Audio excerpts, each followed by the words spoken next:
Computer operator कैसे बन गया बीजेपी आला कमान का सबसे खास गुरु को हटाकर आखिर क्यों दी गई सैनी को दूसरी बार हरियाणा की कमान। बीजेपी की हैट्रिक जीत के साथ दूसरी बार नायब खेलेंगे हरियाणा की पारी। किसानों और पिछड़ी जातियों को खुश करने की है पूरी तैयारी। हरियाणा में बीजेपी अब अपनी पकड़ पूरी तरह से बना चुकी है और यही वजह है कि लगातार तीसरी बार जीत की हैट्रिक लगाते हुए कमल किसानों के राज्यों में फिर से खिल गया है और ऐसे में लगातार दूसरी बार नायब सिंह सैनी को इस राज्य की कमान सौंपी गई है।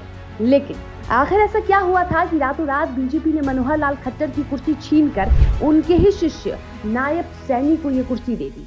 क्या आप पहले से ही सैनी बीजेपी की पहली पसंद थे? ये हम आपको 3 मिनट की वीडियो में विस्तार से समझाएंगे। साल 2024 मार्च, जब बीजेपी जेजेपी का गठबंधन टूटा और मनोहर लाल खट्टर सरकार गिरी और उसके बाद बीजेपी ने नायब सिंह सैनी को नए मुख्यमंत्री के तौर पर चुना था। उस वक्त सैनी खट्टर के काफी करीबी माने जाते थे। राजनीति में खट्टर को सैनी का गुरु भी कहा जाता है। ऐसे में खट्टर के इस्तीफे के बाद नायब के सीएम बनने के पीछे एक बड़ी प्लानिंग मानी जाती है। दरअसल खट्टर पंजाबी हैं और सैनी ओबीसी समुदाय से आते हैं और इसी समुदाय को साधने के लिए उन्हें सीएम की कुर्सी सौंपी गई। साथ ही सैनी के किसानों के बीच भी अच्छी पकड़ है।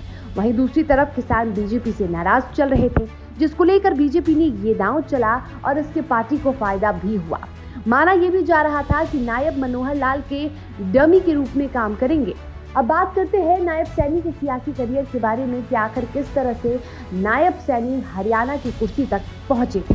नायब सैनी जब बीजेपी में शामिल हुए थे तो शुरुआत में उन्होंने अंबाला पार्टी कार्यालय में कंप्यूटर ऑपरेटर के तौर पर काम करना शुरू किया था। बाद में वो हरियाणा बीजेपी किसान मोर्चा के महासचिव बने थे और फिर वो बीजेपी अंबाला युवा विंग के एक्टिव मेंबर बन गए थे।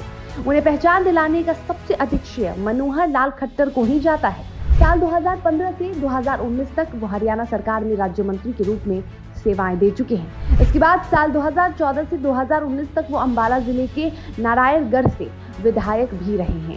साल 2019 से 2024 तक वो कुरुक्षेत्र से सांसद रह चुके हैं। साल 2023 में वो हरियाणा बीजेपी के अध्यक्ष भी रहे हैं। इसी प्लानिंग और स्ट्रेटजी के साथ चलने वाले सैनी राज्य के 19वें मुख्यमंत्री भी अब बन चुके हैं। हालांकि मुख्यमंत्री की कुर्सी तक पहुंचने वाले वे 11वें नेता हैं। बीजेपी हरियाणा में मिली इस जीत के साथ बेहद गदगद है। वहीं सीएम सैनी के साथ 13 मंत्रियों ने शपथ ले ली है, जिनमें सबसे ज्यादा 5 चेहरे ओबीसी वर्ग से हैं। जाट, ब्राह्मण, एससी वर्ग से 2-2 मंत्री बनाए गए हैं और इसके अलावा पंजाबी, राजपूत और वैश्य बिरादरी से भी 1-1 मंत्री बनाए गए हैं।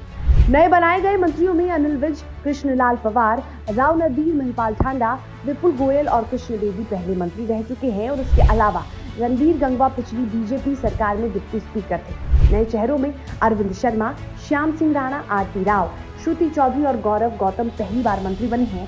बीजेपी ने हरियाणा में यूपी, राजस्थान और मध्य प्रदेश की तरह डिप्टी सीएम बनाने का फॉर्मूला नहीं अपनाया है।